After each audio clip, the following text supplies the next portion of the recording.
everyone. Welcome back to DeFi Top Signal. I'm your host, Abs, and my boy Drake is here as well. We have a lot to talk about. First and foremost, want to say thank you to all the folks that have subscribed to our channel. We have done 20 videos across the board since March the 3rd. We have the stats at 1,400 views across all our videos, and officially today we have over 100 subscribers.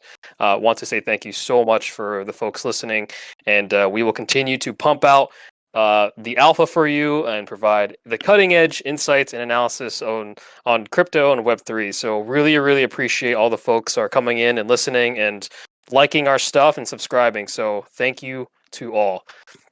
All right. Wait, we do that? I thought we're Top Signal. We are Top Signal, but sometimes it works out in our favor, right? Sometimes.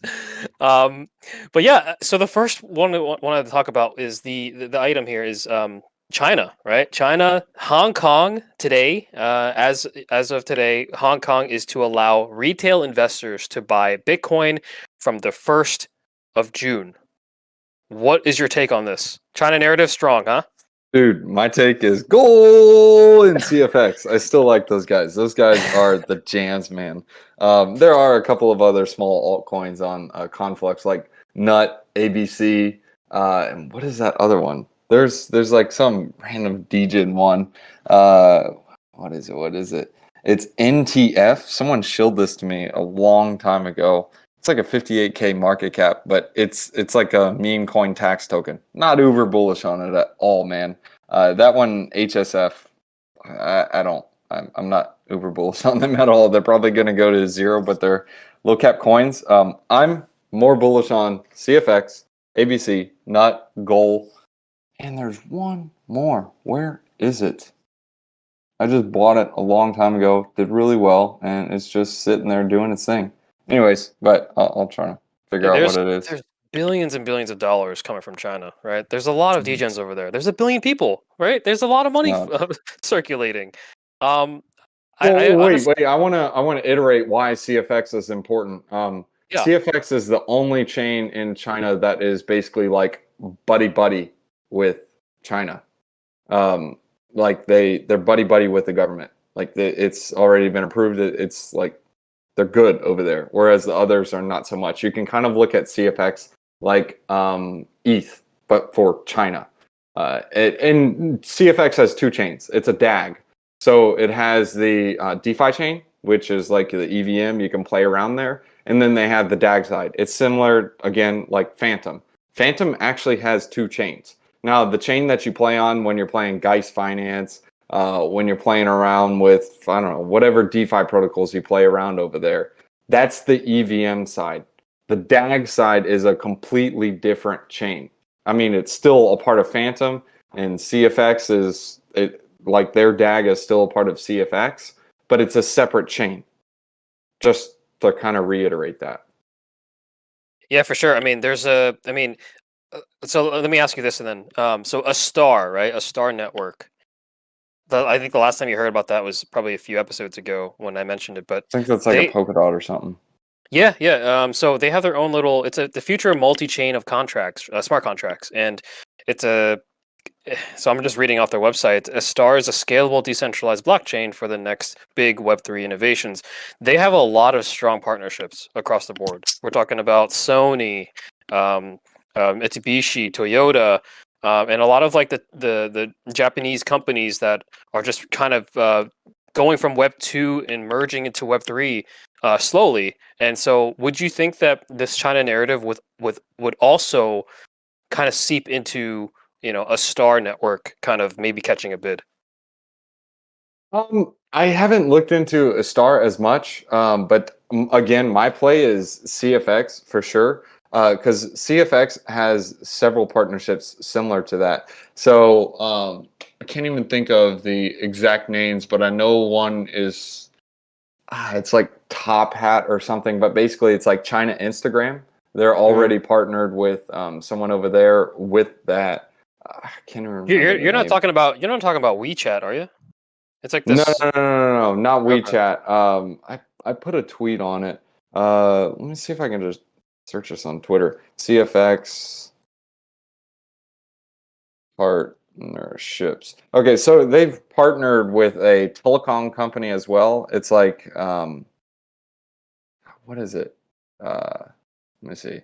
Oh, here it is. China Telecom, Redbook, which is basically the Instagram of China. And they also have a couple of other partnerships as well. But the TLDR on Conflux is they're buddy buddy with with the government, and they have several different partnerships with several Chinese companies. And just so you guys understand, like the basically Redbook, which is the Instagram of China, is massive. China Telecom is the second largest telecom company in China. Just kind of putting it into relative purposes. It's almost like in relation to the US, it's like being partnered with AT&T instead of Verizon. Verizon's the biggest. That's how you can kind of relate it. And like and for the US, I guess you can consider it is basically partnered with Instagram type of thing, but over in China. Wow. So I mean, they got big partnerships. I mean, they are a huge market cap coin now. I mean, a star is like a 240 mil cap or something like that. And CFX is 668 mil. But I don't know. Like that's just my play on the China narrative. I'm sure a star will do well. I just haven't looked into it as much.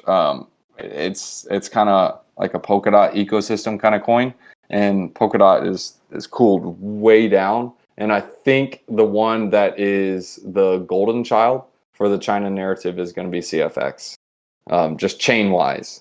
But that doesn't mean there can't be a second player. That's true. Yeah, competition obviously is really good for any industry.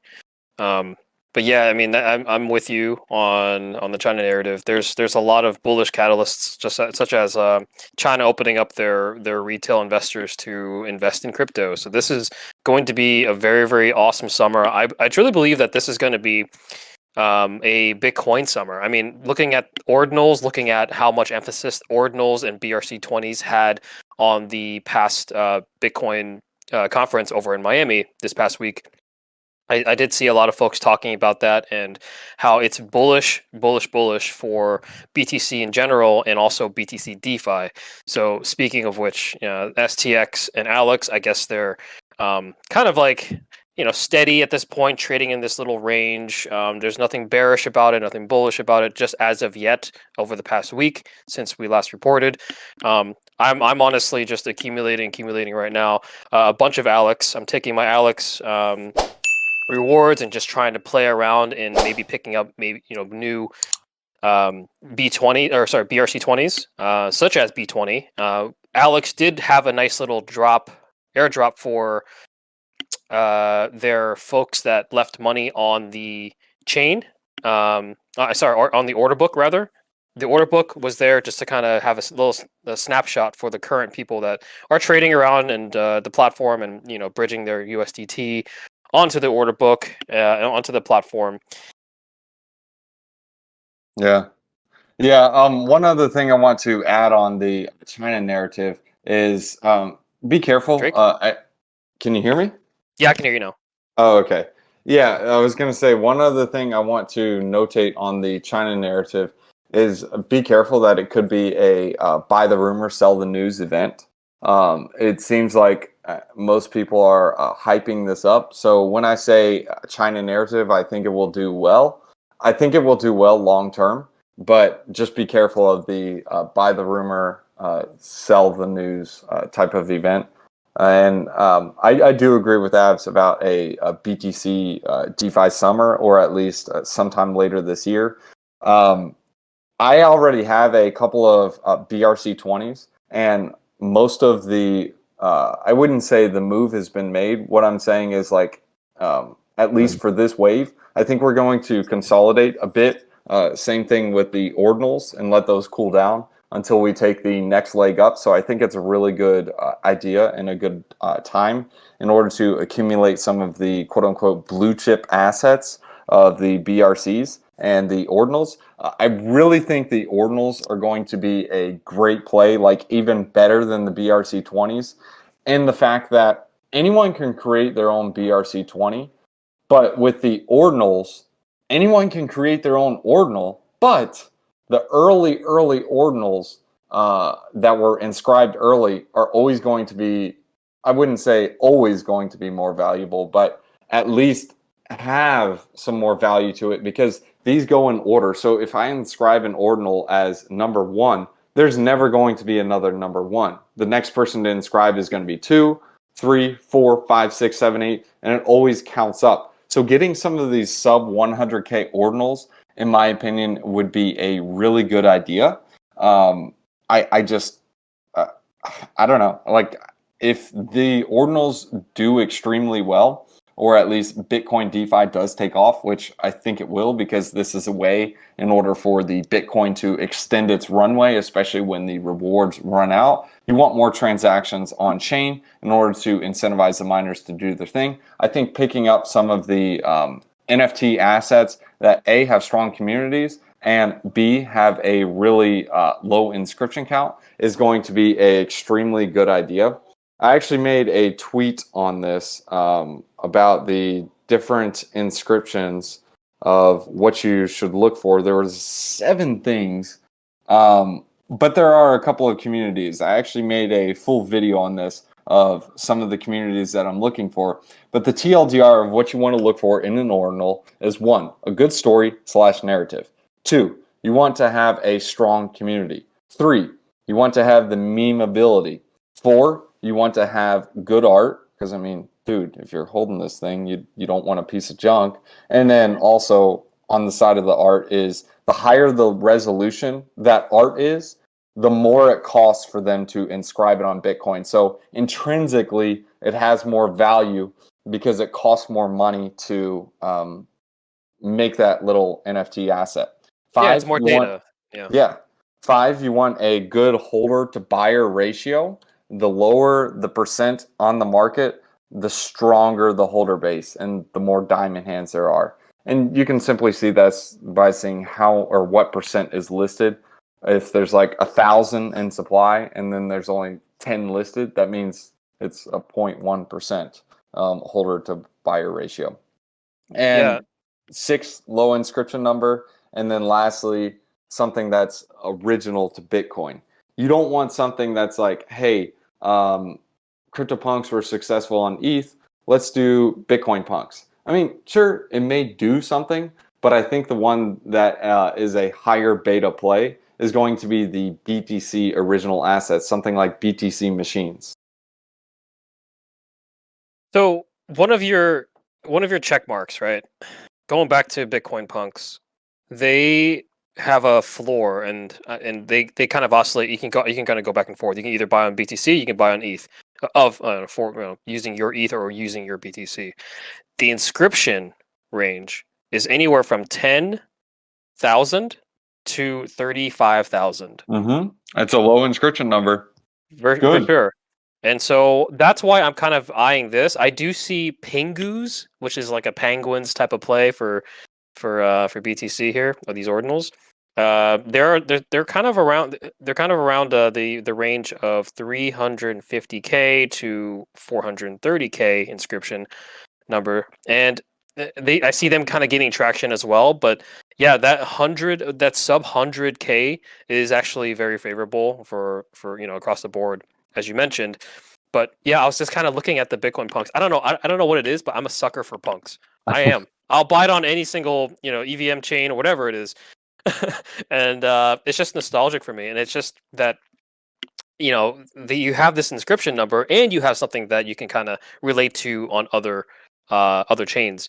So I'm kind of looking at this. If the punks get to a certain range, then I might pick one up. But because it pumped pretty nicely, it pumped around 2x since the low, maybe potentially 3x, close to that. Recently, I'm looking at maybe 0.6, 0.7. I'm hoping it goes back to that range for in terms of ETH.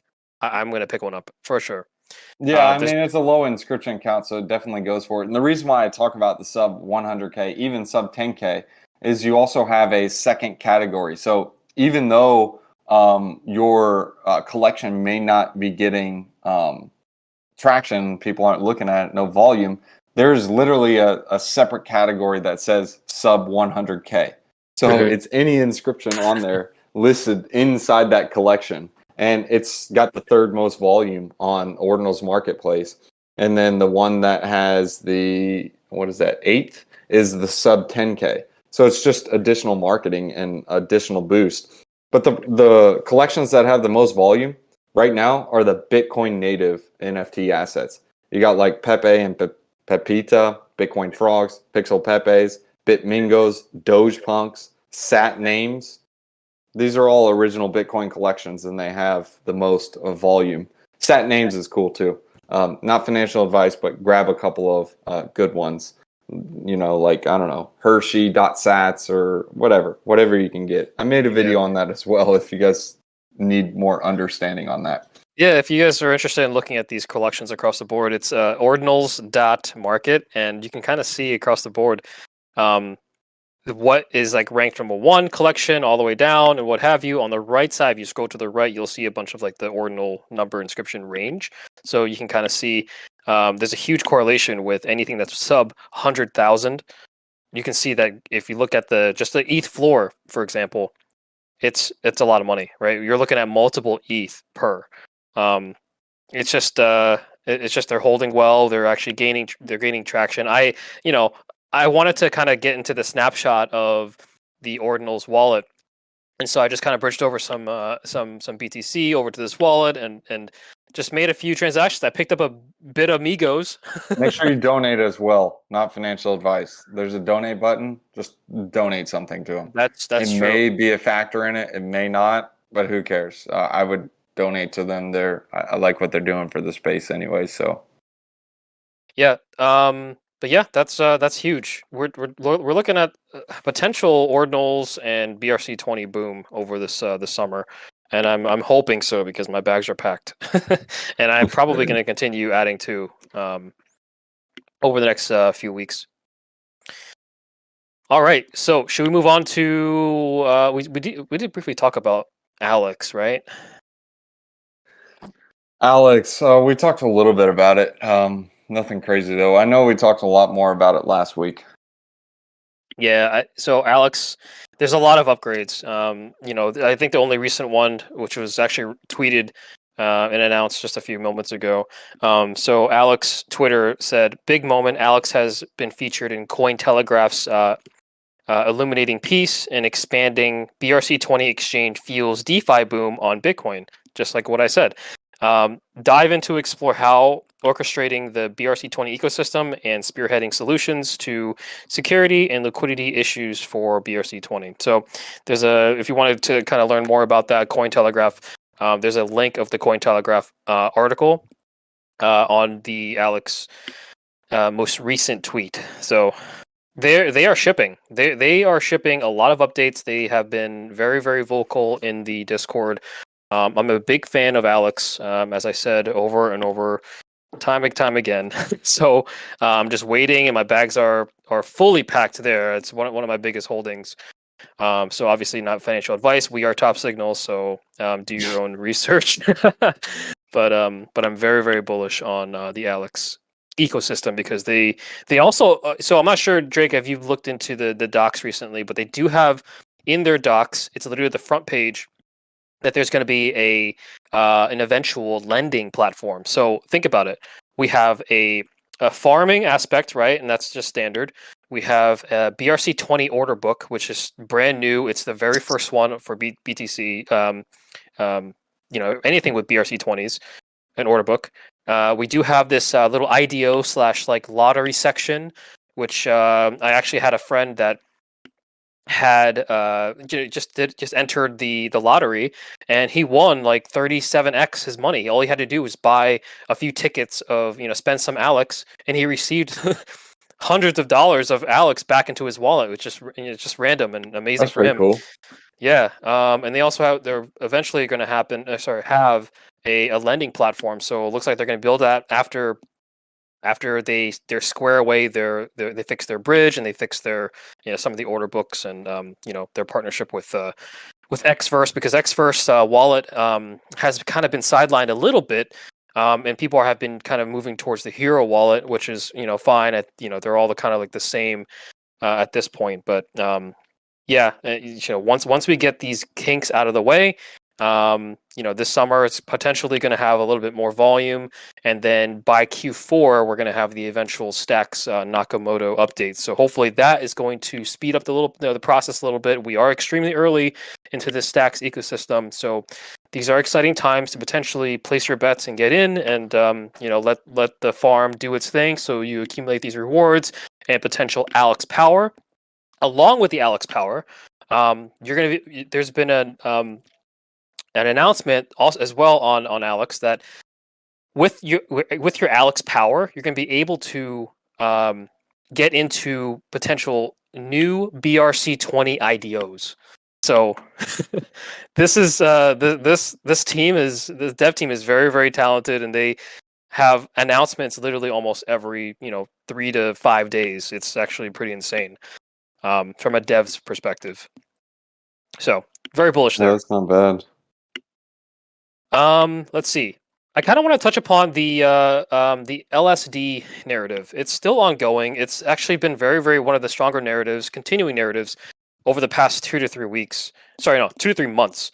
And we talked about Lido, we talked about Rocket Pool, stake wise, and all that. But one thing I kind of wanted to say, and this was mentioned quickly last episode, is what we talked about. Libra Finance, right? Libra Finance, we kind of looked into it the last time we got together. They basically have like the liquid staking, concepts, and as well they added in a little bit of like the GMX concepts on their platform. So at that time that we were talking and brought that up, Libra was sitting around like the low 60 cents area, and as we speak, the price of LBR Libra is at $1.71. So obviously you can do the math there. A nice little 3-4x. How is their accumulated ETH doing? Is it going up? Oh yes, it definitely is going up. It's for some reason the website is rugging me. It's not letting me on, but I wanted to show and talk to it. But yeah, I can't get on right now. Libra.finance. What's going on here? Is it my internet? I'm not sure, man. Probably, yeah. Because yeah, dude, this thing, that's holding up well. It's actually doing very well. Yeah. So props to the Twitter influencers that brought this up early on. Everyone's all into it, and it looks like it's pretty much doing well. It's paying out a nice little yield for the stakers, and it's actually really, really good. So I think that LSDs and real yields are just going to continue just to hammer through and just continuously pay back to their stakers and the folks that really believe in the project. And like real yield is going to win. It's bear proof almost. So on the same wavelength, Stater Labs. Have you been looking into this at all, Stater? I like Stater. Stater is sweet. They do have a high inflation rate, though. Yeah, wow. Libra's ETH, it actually increased a lot. It went from 9K ETH to 30K ETH, or almost, no, 40K ETH. That's actually really good. They're increasing fast. I still think the market cap is outpacing the actual valuation it has, though. Because at 40K ETH, the market cap is what? Let's see. I guess it has 11K circulating, but what's the fully diluted? Fully diluted, I guess, is kind of a meme, but yeah, the fully diluted is 175 mil. This thing's got a lot of inflation to come. I think it it may do well short term. It may continue to do well, but man, just be careful riding it on the way down. It's got a lot of inflation. Look at Stater Labs as an example. So the SD token, this is an example of what inflation will do to your token. This has a 24 mil market cap, and the fully diluted valuation is 148 mil. This thing can't get past $1. It just stays like a stable coin. And it even has the ETH X staking where you only need 4 ETH to stake, which is extremely bullish for the protocol. But it's just, it can't take off with all the inflation. I mean, Stater Labs, it has more ETH on its balance sheet. It's got 60K ETH, and I believe it will keep increasing. But, I mean, it's got to deal with inflation. Right now, Stater Labs has a lower valuation than Libra Finance. And Libra Finance has less ETH than Stater.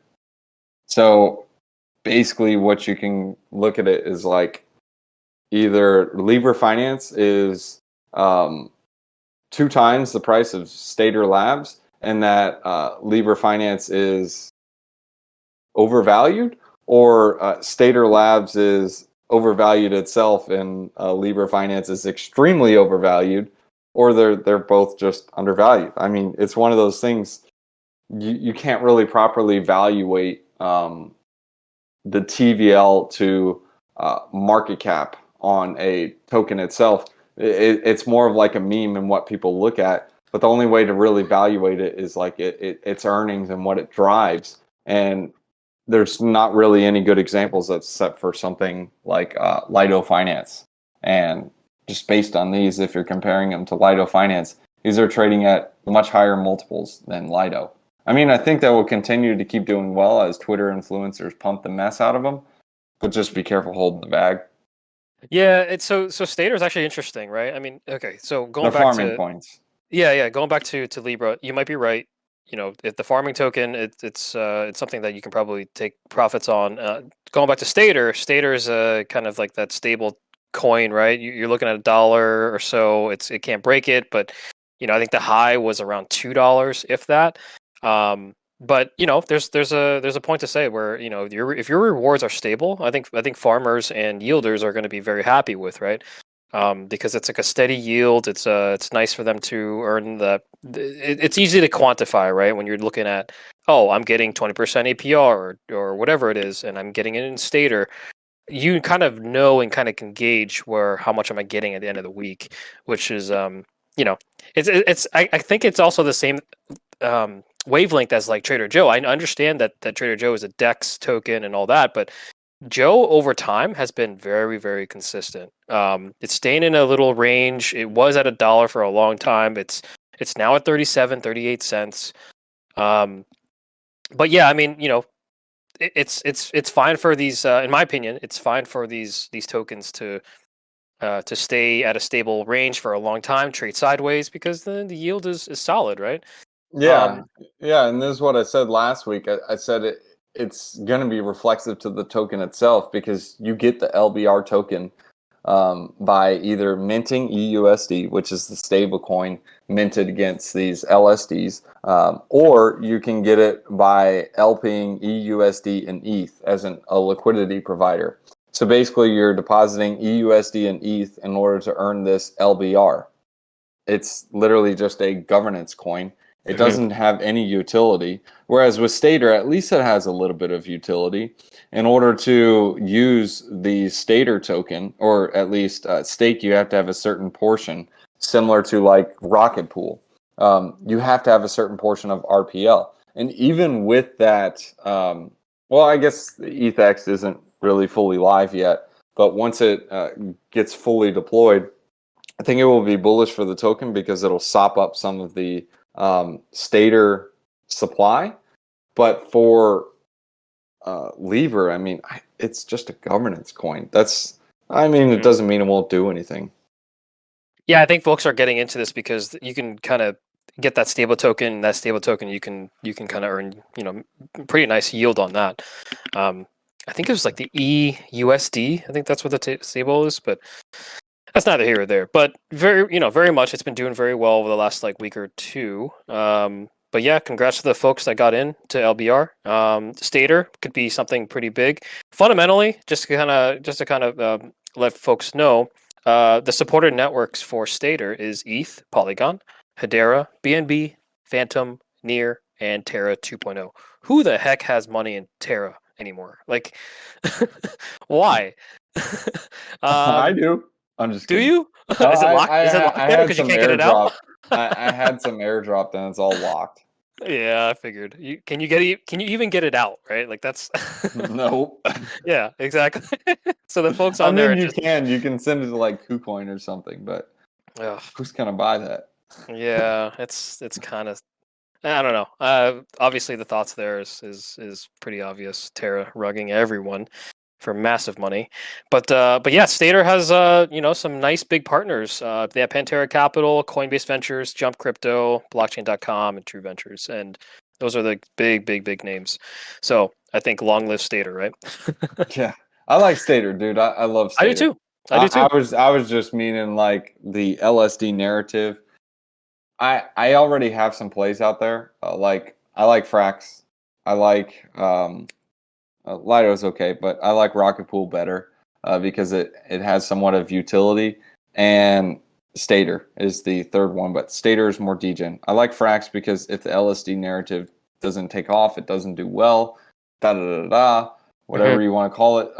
Frax has more exposure to other narratives as well.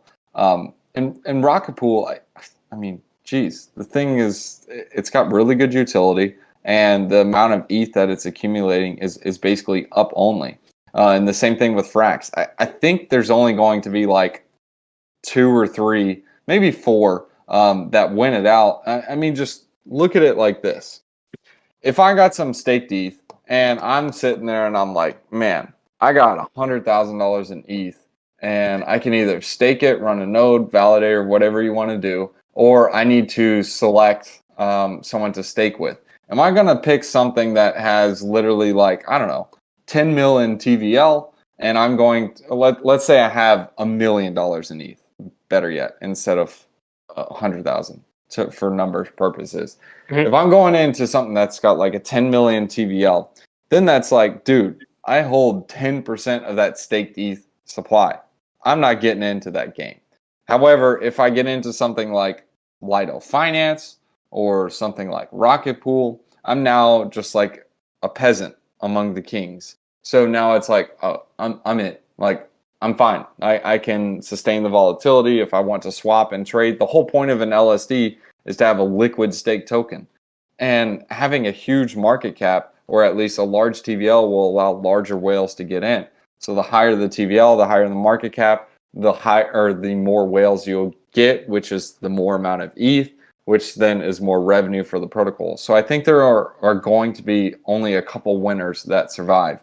And just based on the metrics right now and who's gaining traction, I think it's going to be Lido, Rocket Pool, and Frax. And there will probably be one other one that destroys it and kills it, because it creates a more economical way and allows people to get in lower. For example, with Stater, you only need 4 ETH instead of 8, which is on Rocket Pool. But just something to keep in mind. Or no, Rocket Pool is 16, I'm sorry.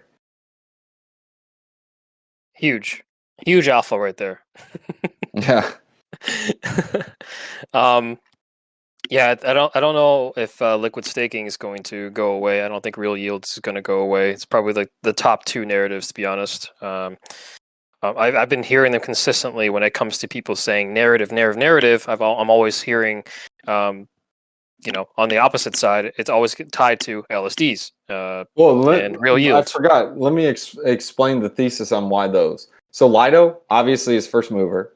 So first mover usually always stays strong, just like Bitcoin. Rocket Pool is first mover to lower the ETH amount. So Rocket Pool was a decentralized one that allowed people to run their own nodes. Instead of having 32 ETH, they only had to do 16 ETH, which is huge because some people who had 16 ETH wanted to run their own node couldn't do that. Now they can do that with Rocket Pool. So it's more decentralized than Lido. Now Frax, on the other hand, nothing different, nothing crazy, but they offer the highest yields on ETH because they split up and use their governance power that they have with Convex through Curve and are able to vote on their different pools to juice the yields. So Frax, the highest yielding LSD. Rocket Pool, the first mover in the lowest minimum on the ETH to stake. Lido, first mover just in general for an LSD. So they all have their own little thing that's special, but having these other ones that just come up like Stakewise or Lever, I don't really see what's different. Like Lever allows you to mint a stablecoin against an LSD. What's so special about that? I can do that on My Finance, or I can do that on Abracadabra Money. I mean, I don't care. But are you earning? But are you earning 10 to 15% on that stable? I mean, you're only earning 10 to 15% paid in the LVR token. Once LVR goes to 0 and everyone dumps, You aren't earning nothing. Yeah. It's good until it's not. Yeah. Like with Frax, you're actually earning a yield in another token that is not even the protocol itself. So like worst case scenario, they can subsidize some rewards with the revenue from Frax, or they can subsidize with the rewards with the FXS token. With Rocket Pool, you actually have to use the RPL token. So even though the rewards and incentives are paid in RPL, and you do get some of the staking rewards, you need to feed the RPL back into the system. With Lido is more of like a meme. It's a farming coin, but I believe it will maintain and hold some of its value because of the amount of ETH it has accumulated, to where if you buy a bunch of this Lido cheap, you basically have governance power over all of these ETH tokens. Whereas looking at something like Liber, they're controlling like, I don't know, 30,000, 40,000 ETH right now. It's peanuts. Mm-hmm. Lido Finance is controlling how much ETH? Let's see. They're controlling millions of ETH. The other guys are controlling, I don't know, 40,000. I mean, it's peanuts. Lido has over 7 million ETH. Big difference. Yeah, it is a big difference. So I think the last thing I kind of wanted to bring up, because we talked ad nauseum about LSDs, and I mean it's great content, right? But yeah, I mean they're not going to go away. LSDs are a very strong narrative. It's going to continue that way. Frax is a powerhouse. We've said that over and over again. For sure, it is a powerhouse. So one thing I kind of wanted to talk about was just a plug for a new blockchain. You know, from time to time, I like to kind of go into my fundamental side and just to kind of look into potential new blockchains that will potentially solve the current problems and the current issues that that we face, you know, currently. And so I wanted to talk about a quick new blockchain. It's called Layer 1X. I made a tweet about this last week, and it's something to highlight because it's actually creating, you know, it's actually solving a different, you know, major problem that, you know, folks don't have to deal with in the future. And so Layer 1X is a blockchain that is compatible to both EVM and its non-EVM chains. Eventually, if it's done right, the bridging from blockchain to blockchain will become obsolete.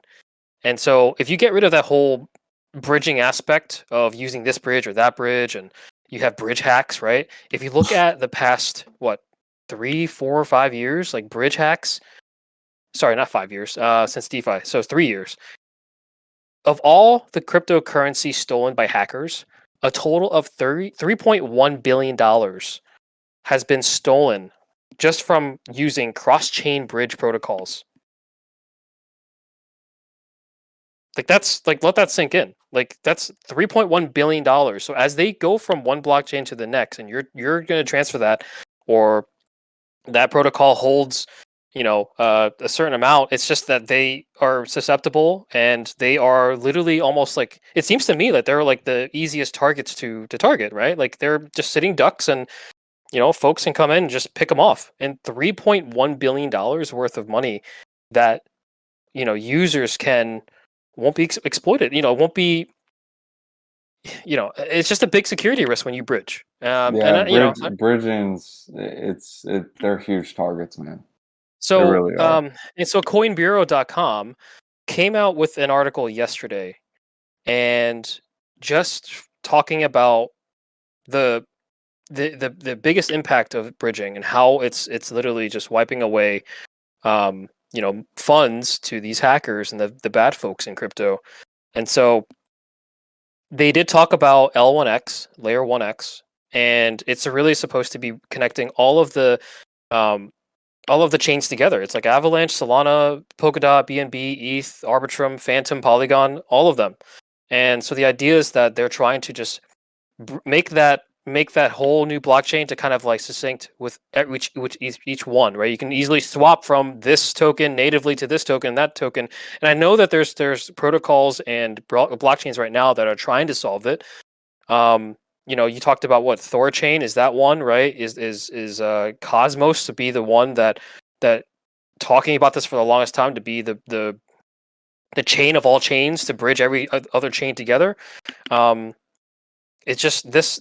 I haven't heard of any new updates with Cosmos in terms of like making this a multi-chain ecosystem. But when it comes to certain like this new L1x layer 1x rather, it's a potential, and so I just kind of took a stab at it. And if you guys want to learn more, go to their Twitter, go to their Discord, just kind of go in there and just to kind of learn more. I mean, there's also AMAs that they posted on their Twitter. Every single one of their AMAs I've been very impressed with. They have answers to everything, and it's well thought out. The concepts are there. Mainnet comes out later this year. It's going to be in August, September-ish. What is this one again? This is a layer 1x. The token is going to be L1x. So, if you want to just kind of learn more, the website is l1x.foundation. So there's a lot of information there. If you go into the Discord, there's a DEX that actually reach. It's going to launch as well. How long have they been working on this? I believe it's for a little bit. I can't put a number on it. I can't put a date on it, but they are building like crazy, and it's very, very nice to see when we don't have to bridge anymore. Those days would be long gone, right? Like think about forward. Well, I mean that's the vibe with Cosmos. The reason why I like Cosmos is because I mean they've been doing this for like 5 years now, 4 years. They've been doing this a long time, and I got to think they got some of the best devs working on it. They got to roll something out, and they're actually making some really good improvements. They're actually bringing interchain security to the Cosmos token, so now it actually has some utility. But we'll see what happens.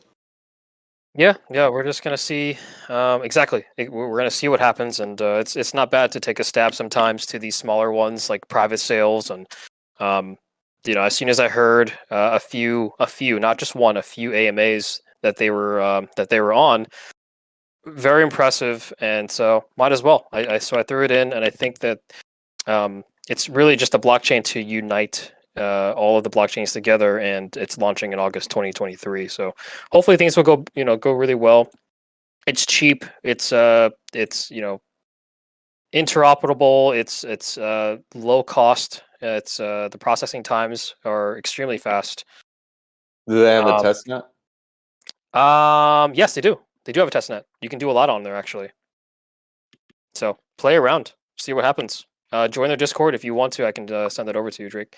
But yeah. So I have to roll. I have to go. So we're gonna conclude this this episode. Again, like, subscribe, everything across the board. Follow us on Twitter. 2 things: latest and greatest. Chain and VR metaverse. Oh, that's right. We'll leave that for next week. Yeah. We actually have we're gonna do another recording later this week, so yeah, we can talk about that and talk about what's going on with Richard Hart and what's with yeah, you can. I've just for you. Did you claim your tokens? They're free. Oh, I didn't. Yeah, so go on pulsechain.com and you can go to PulseX and you can see which tokens you have. You had to add the PulseChain chain. So once you go there, it'll say switch to PulseChain and it'll allow you to add a network. Go on there, any of the tokens that you had on ETH mainnet, you now have them on PulseChain. You might need to add them. So you're going to need to use a scanner. I'll send you over the link to the scanner. I put it in DGen. We were talking about it in our Discord. Yeah, very here it nice. is. Very nice. Yeah, so it's pulsechain-sacrifice -checker.vercel.app/scan. I'll put it in the YouTube comments so you guys can check it out, and I'll send it to you right now so you can see which tokens you got. They're free, man. Go get them. That's awesome. Thank you so much. And everyone, they're free. Thanks to Drake. They're free. Wisdom one-liner time, so you got to run, man. Go. Oh, yeah. Proverbs chapter 10, verses 16. The wages of the righteous is life, but the earnings of the wicked are sin and death. Be good, be righteous, man, and you get some life. Love it. Love it. Appreciate it. All right, guys. we'll talk soon. Peace. Thank you.